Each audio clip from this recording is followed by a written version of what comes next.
Әдетте жаз бойы мінер көлігін сайлап, қараңғысын түлеткен саятшы қауым қара жерге қар түсер сәтті асыға күтіп, ауа райының қас-қабағын бақса, тазы баптайтындар аңшылық маусым басталысымен-ақ атқа қонады.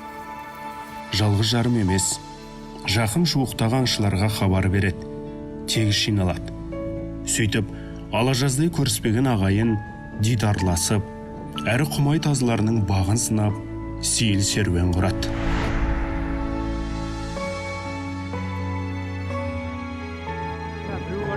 Салбұрын деген дәстүрі бар. Жазушы этнограф Сейіткен Жахметұлы аңшы саятшы жігіттердің топ болып, бірнеше күн бойы аңға шығуын салбұрын деп айтады. Мұны аңшылық мерекесі десе де болады. Салбұрын аңшылардың ерлігі мен ептілігін, азаматтығын сынайтын жол деп түсініктеме береді. Тарихи жазба деректерде, көркем әдебиетте бұл дәстүр аңшылардың асыға күтері мерекесі іспетті сипатталады.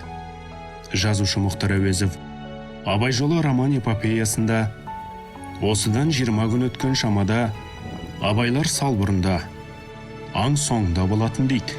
Және ақынның өмір баянында өнер иесінің ішінде құсбегі, аңшы, мерген, ат бапшылы болса, бәрі Абайдың сыйлас адамдары болған. Жасынан Тұрғанбай құсбегі, Бәшей мерген, өзінісі Шәке сияқты кісілерді ертіп, салбұрынға көп шығып жүрген деп жазады. Кезінде сол байлар болсын, хандар болсын, осылай аңшылар, саятшылар осылай ен далаға аңы көп жерге шығып, өзінің ақ отауын тігіп, сол жерге қасына ақындарын да, жыршыларын, әншілерін де алып, сосын өздерінің ұстап жүрген, бағып жүрген осы тазыларын, қыран бүркіттерін алып шығып, осылай саят құратын болған. Яғни бұл жердегі негізгі мақсат аңшылық.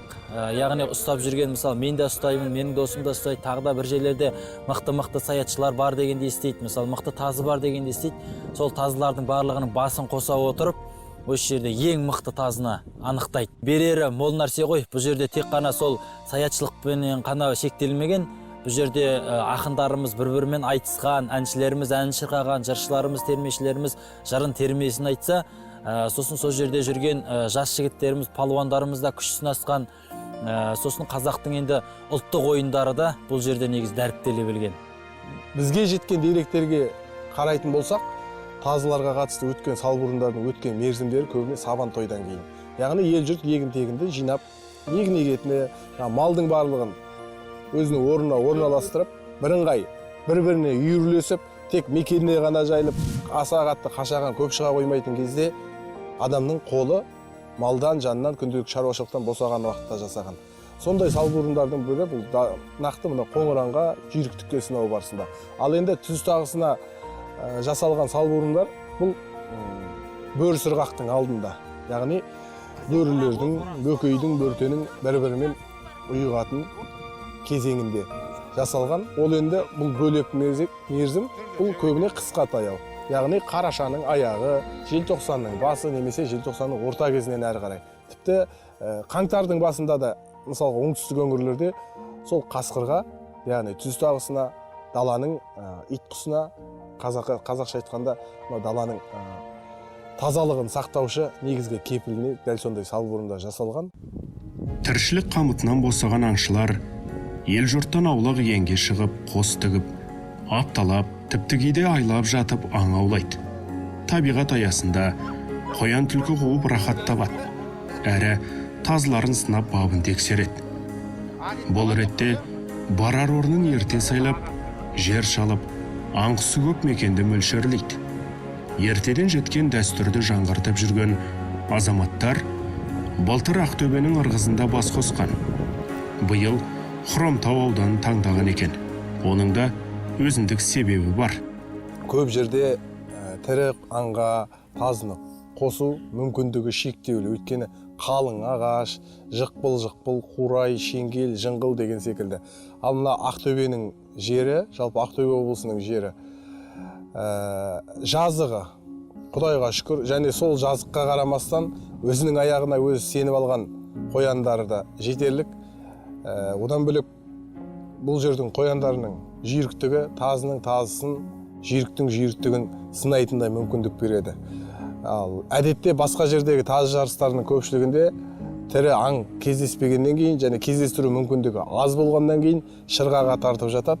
Шырғаға жүгірген тазылардың көпшілігі өзінің бар қал-қадерін салып ышқынып жүгірмейді. Ішінде арнайы соған дайындалған бір ерекше соқталап жүретін тазылар ғана шырғаға жақсы жүреді. Бұл өзі спорттық жарыс бетті дүние. Жүйріктің жүйрігі, мықтының мықтысы анықталып, иті бой жазып қуанса, иесі жүлделі болып шаттанады. Жарыс деп аталуы да сондықтан. Сонымен биылғы Салбурын 2021 деп аталатын екінші дәстүрлі республикалық жарысқа еліміздің түкпір-түкпірінен әкелінген тазылар аңға түсудің бірнеше түрінен сыналды. Бірінші туры осы азулы аңдарға түсіру болатын. Арнайы ұсталған қасқырды біздер алып келдік та, осы сайысқа қатысып жатқан 70-ке тарта тазы бар. Сол 70-ке тарта тазыны осы жерде бағын сынап көрдік. Азулы аңға, яғни қасқырға салып көрдік. Бұл Салбурынның негізгі мақсаты бұл жерде осындай жүректі тазыны және де жүйрік тазыны анықтау. Яғни осы жүрегі менен жүйріктігі қатар келсе құба құп оның ішінде. Сондықтан негізгі мақсат бұл Салбурындағы, қазіргі таңда ұйымдастырылып жатқан Салбурындағы негізгі мақсатымыз осы жүректі де, жылдам да тазыны анықтап, сол баяғы қазақтың мықты тазысын қайтадан шығару және соны дәріптеу, және де осы келер ұрпағымызға соны жақсылап насихаттау. Мынау шашақ құлақты мықты болады, жарғақ құлақтыдан көрі деп айта алмаймыз. Өйткені оның да ішінде мықтысы бар, оның да шашақ құлақтың да ішінде мықтысы бар, сырттаны бар, жарғақ құлақтың ішінде де мықтысы, сырттаны бар. Ол енді табиғатынан берілуіне байланысты итке. Тазының қасқыр алған сәтіне куә болу бізге де қызық. Бұрын талай естігенімізбен көзбен көруге мүмкіндік болмаған еді. Бұл жолда арнайы әкелінген қасқырды қоя берген сәтте бір тобезін ала қуғанымен, бірақ қасқырдың аты қасқыр емес пе? Оңайлықпен беріле қою екіталай. Қызылорданың Қазалысынан келген азаматтың Ұшар атты тазысы алдынан кес-кестеп, кеуделей итеріп, кері қайтарып, тоқтатқаны болмаса, басқасының батылы бармады.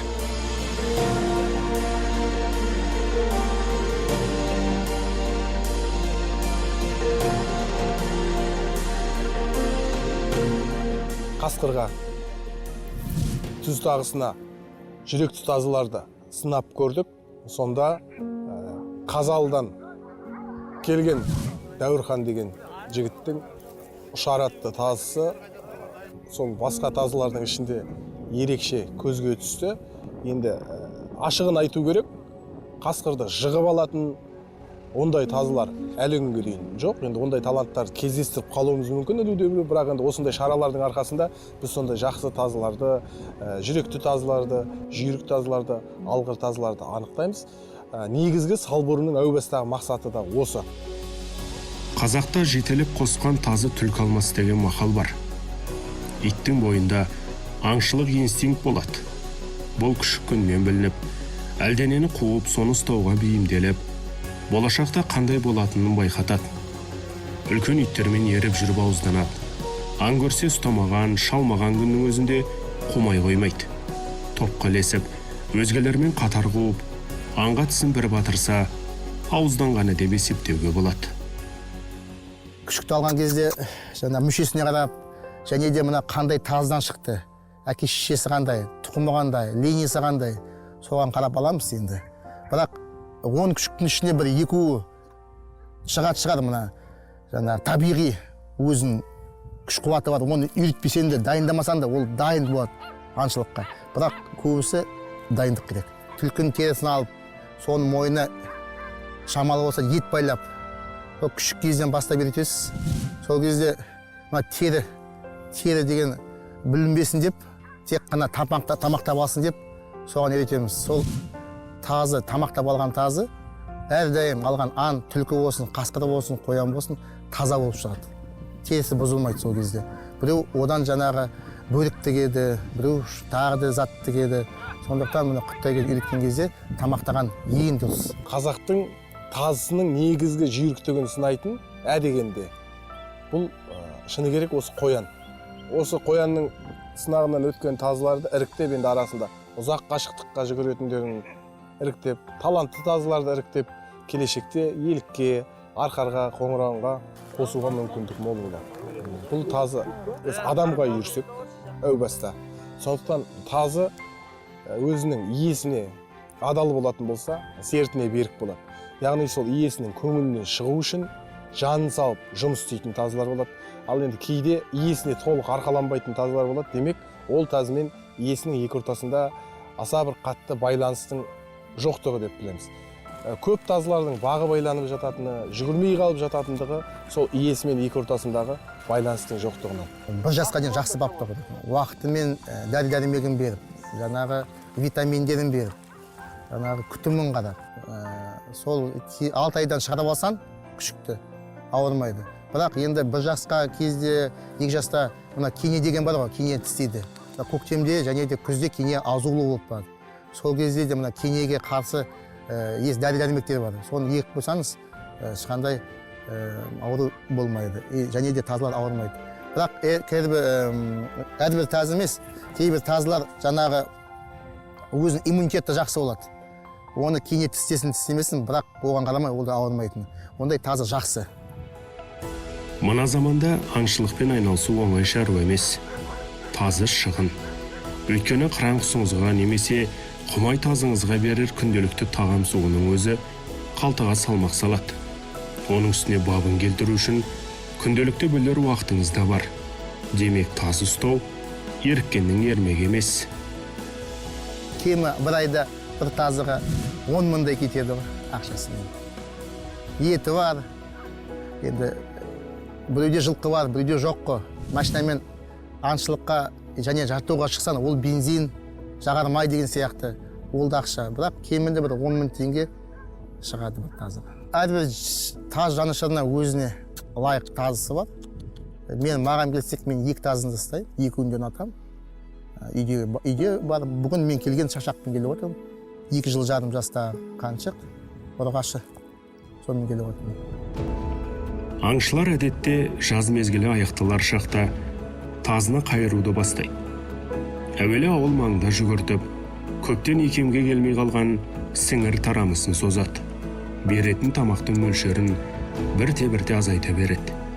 Күн өткен сайын тазыны көбірек жүгіртіп, жаттығатын уақытын ұзарта береді. Ал физикалық ауыртпалықты арттыра түседі. Кемінде 25-30 шақырым жүгіртеміз. Аптасына 3 рет шығарамыз. Өзінің тәсілдері бар. Жүйрік ұшқырлығы, жүйріктігі, 6 шақырымға шейін қалай дайындайсың, 10 шақырымға шейін қалай дайындайсың. Ол енді 6 мен 10 шақырым дайындаған, ол қоянға дайындайсың ғой.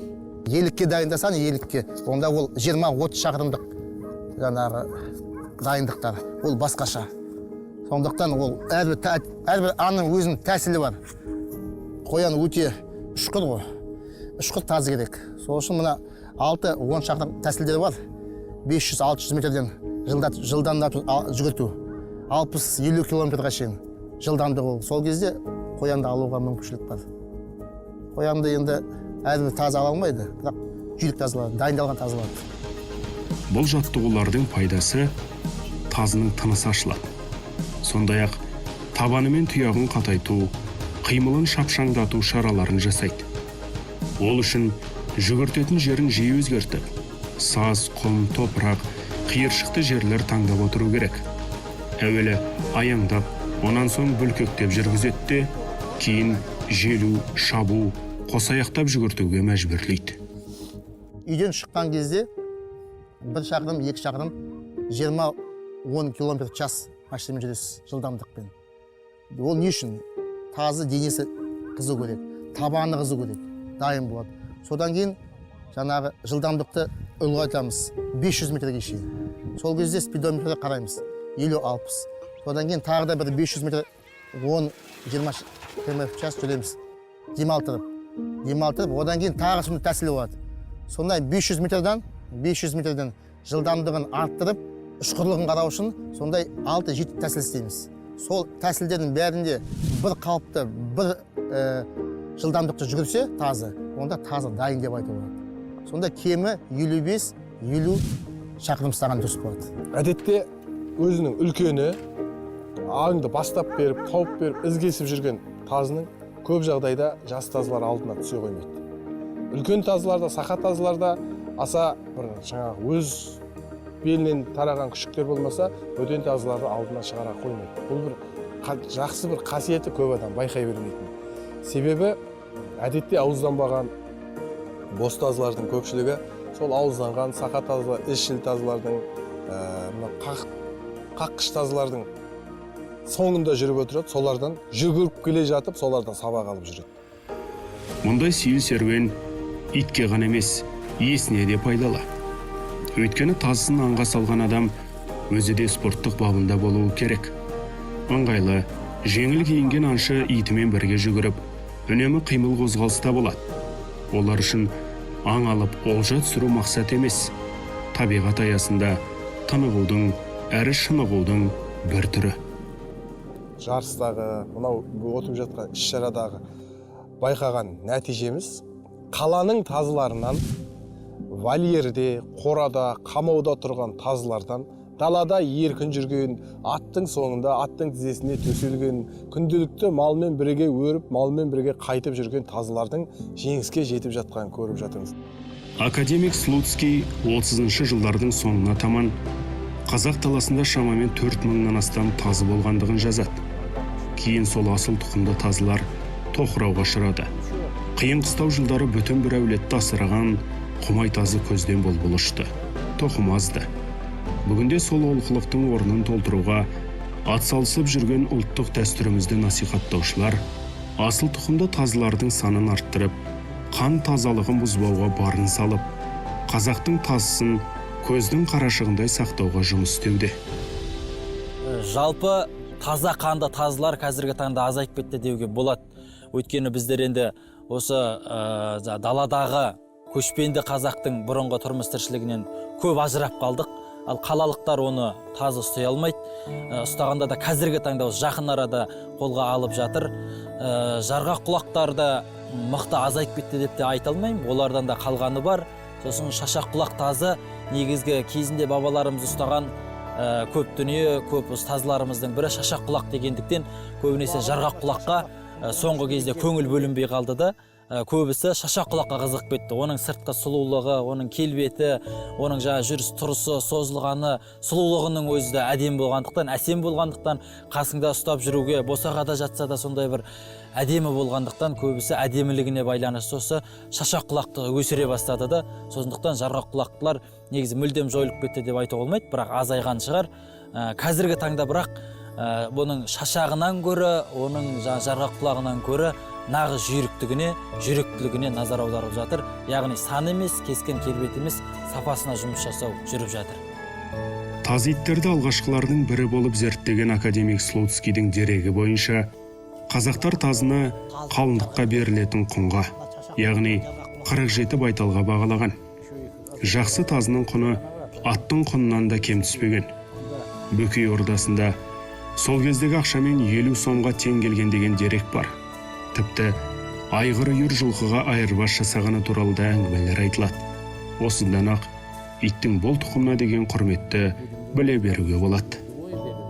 Тазы енді қазақтың ұлттық коды деп айталамыз. Ұлттық құндылық болатын себебі қазақ енді кезінен жүйрік ат мінген, осында жүйрік тазы ұстаған, құмай тазы ұстаған, жігіттің жаңағы 7 қазынасының ішінде де болғандықтан, бұл енді бабаларымыз 7 қазынаның бірі дегендіктен, бұл әрине ұлттық құндылық деп міндетті түрде айта аламыз. Иттердің түрі мен тұқымын зерттейтін мамандар дүние жүзінде тазылардың 16 түрі бар дейді. Кейбір деректерде 20-дан астам деп айтылады. Қырғыздың тайғаны, поляктың хорты, ағылшындардың грейгаунды, ауғанның фараон деп аталған тазылары әлемге белгілі. Олар құндылық ретінде қарайды және оны сақтаудың түрлі жолын қарастырған. Мәселен, оңтүстік Корея мен Жапония өз ит тұқымдарын сақтау үшін арнайы заң қабылдаған. Туысқан халық түріктерде өздеріне тиесілі ит тұқымына патент алған. Қырғыз ағайындарда тайғанның меншік иесі екенін дәлелдеу үшін түрлі әрекет жасап жатыр. Осылардың қатарына қазақтың құмай тазысы қосылуы керек. Ол ұлттың бренді.